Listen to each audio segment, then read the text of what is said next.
রিয়াং জনজাতিদের মাতৃভাষা কাও-ব্রুকে সরকারি স্বীকৃতি সমেত হজাগিরি দিবসে ছুটির দিন ঘোষণার দাবি নিয়ে শনিবার আগরতলায় সার্কিট হাউস সংলগ্ন টিএফডিপিসির সভাগৃহে এক সভা অনুষ্ঠিত হয়। এই সভায় রিয়াং জনজাতি সম্প্রদায়ভুক্ত জনপ্রতিনিধি, শিল্পী, সাহিত্যিক, বুদ্ধিজীবী সমেত বিভিন্ন অংশের মানুষেরা অংশ নেন।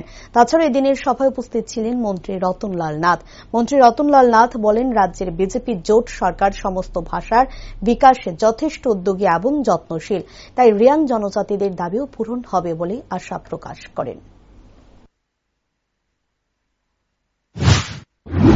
আজকে এখানে আসার মূল উদ্দেশ্য হল রিয়াং কমিউনিটির মধ্যে যারা ইন্টেলেকচুয়াল, যারা জনপ্রতিনিধি, অনেকে এমএলএ, এমপিসি বা অন্যান্য রিপ্রেজেন্টেটিভ এবং এনজিওদের অনেক প্রতিনিধি এবং বহু শিক্ষাবিদ, অনেক টিসিএস অফিসার রয়েছেন, অন্যান্য পুলিশ অফিসার রয়েছেন, অন্যান্য সিভিল অ্যাডমিনিস্ট্রেশন অফিসাররা রয়েছেন। তারা আজকে এখানে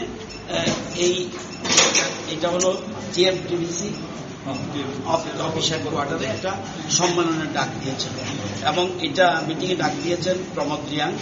ওনাকে একটা বিশেষজ্ঞ কমিটি, রাজ্য সরকার একটা কমিটি করেছে, বিশেষজ্ঞ কমিটি, যে রিয়াং ভাষা যেটা কব্রু এক্সপার্ট কমিটি, সেটাকে কিভাবে ইমপ্লিমেন্টেশন করা যায় এই জন্য একটা কমিটি করে দিয়েছে। আজকে ওনার ডাকে এখানে সবাই, অন্যান্য এমএলএরাও আসছেন, এমডিসিরও এসছেন এবং executive member of the ADC তারাও এসছেন, আরো অন্যান্য জনপ্রতিনিধিরা এসেছেন, তারা সব জড়ো হয়েছে। আমরা মনে রাখতে হবে, এরা ভাষাটাকে স্বীকৃতি চায়, কব্রু ভাষার স্বীকৃতি। আগে রিয়াংরা ত্রিপুরী, ত্রিপুরা, দেববর্মা, রিয়াং এরকম অনেক সম্প্রদায় যারা বিশেষ করে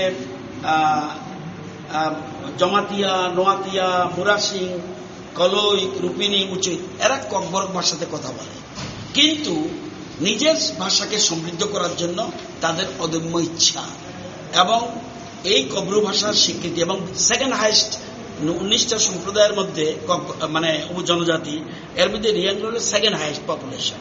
তো ওরা চাইছে কব্রু ভাষার যেন স্বীকৃতি। আমাদের সরকারও প্রত্যেক ভাষা যেন হারিয়ে না যায়, তাকে সমৃদ্ধ করার জন্য, বিকাশের জন্য আমরা চেষ্টা করি। তো এবং দেশের প্রধানমন্ত্রীও চাইছে মাতৃভাষা যেন